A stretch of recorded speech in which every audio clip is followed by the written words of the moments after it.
Napoleon hill రాసినటువంటి think and grow rich అనే బుక్లో నెపోలియన్ ఏం చెప్పారంటే our thoughts shape hour reality.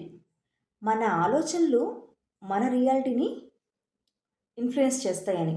అంటే మన ఆలోచనలు పాజిటివ్గా ఉంటే మన రిజల్ట్ కూడా పాజిటివ్గా ఉంటుంది. అదే మన ఆలోచనలు నెగిటివ్గా ఉన్నాయనుకోండి, మన లైఫ్లో కూడా మనం నెగిటివ్ రిజల్ట్నే చూస్తాము అని. You are the master of your destiny. మన డెస్టినీకి మనమే మాస్టర్స్ అయినప్పుడు మన గమ్యాన్ని మనకు నచ్చినట్టుగా మనం డిసైడ్ చేసుకోగలుగుతాము అని అన్నప్పుడు నీ ఆలోచనలు ఎలా ఉంటాయో నీ డెస్టినీ కూడా అంతే కదా ఉంటుంది.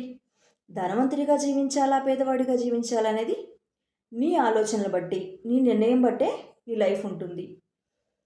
Thank you so much. ఇలాంటి మరిన్ని వీడియోస్ కోసం నా ఛానల్ని సబ్స్క్రైబ్ చేసుకోండి. I'm sorry, please forgive me. Thank you. I love you.